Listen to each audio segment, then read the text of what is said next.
Hello, welcome to the Crystal Crossings. I am Reverend Paul.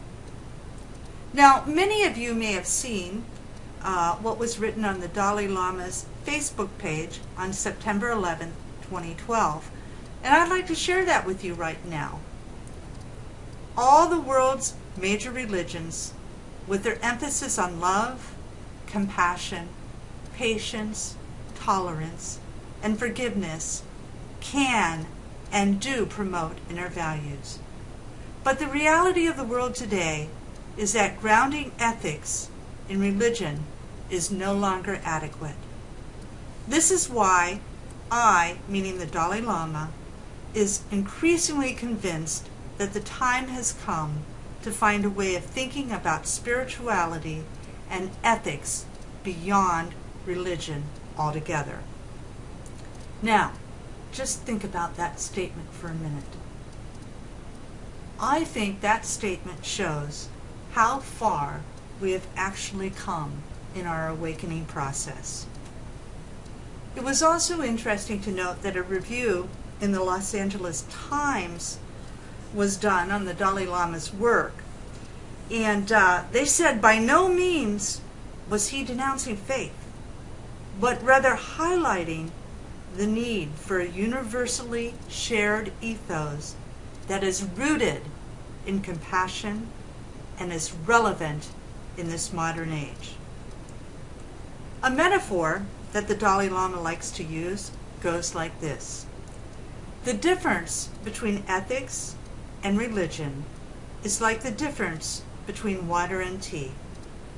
Ethics without religious content is water, a critical requirement for health and survival.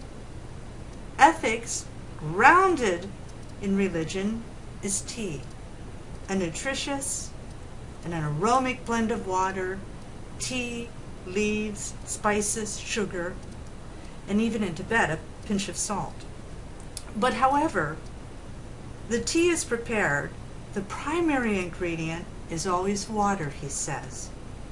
While we can live without tea, we can't live without water. Likewise, we are born free of religion, but we are not born free of the need for compassion. Now, the dictionary says compassion is a feeling of distress and pity for the suffering or misfortune of another, and often including the desire to alleviate it.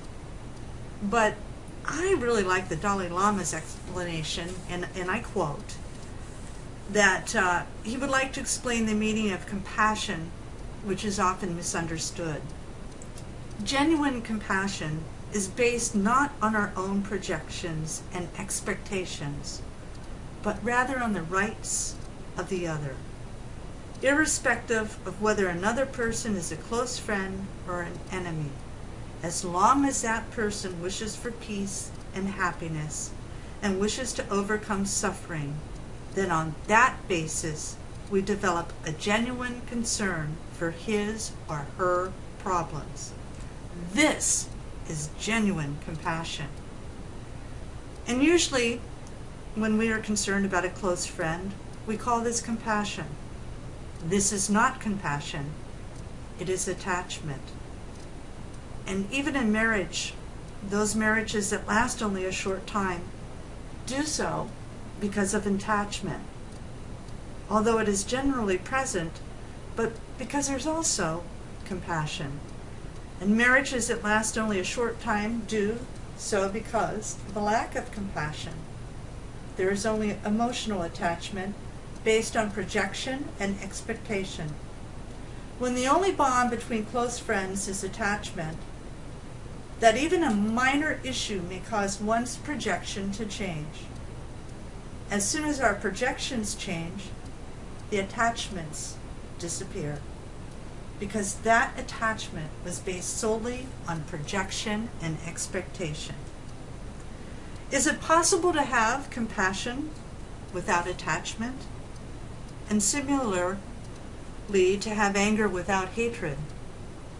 Therefore, we need to clarify the distinction between compassion and attachment, and between anger and hatred. Such clarity is useful in our daily life and in our efforts toward world peace. I consider these to be basic spiritual values for the happiness of all human beings, regardless of whether one is a believer or a non-believer. And as we move deeper into the awakening process, I think we gain a compassion for all lives. And at this point in our spiritual journey, we're also able to read virtually any news headline, and we're able to see the greater good in how anything negative will lead to the exposing of those who are guilty of crimes against humanity. And please remember, it's not ours to judge. And please keep in mind that as we are entering the age of Aquarius, or I should say we're already here, those who are negative will be exposed. We are also in an astrological period where Pluto is in Capricorn until 2023. And the last time this astrological event occurred was during the 1776 American Revolution. And please note that Pluto always brings about change, and the change will be for the greater good. Yes, it will. And this will also involve the exposing of those who are corrupt, whether it might be politicians, world leaders, your neighbors, or even religion. Because when this occurs, and it's already occurring, you can see it happening, please, please, with all your heart, remember to be compassionate and to have compassion for all those around you. You see, we are in the midst of a peaceful, global revolution. And we don't need to fire any bullets. No, it's already happened. So again, I ask you to remember your compassion this week.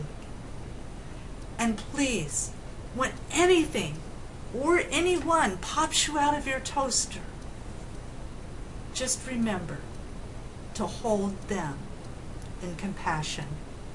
Namaste, my friends, and have a wonderful week.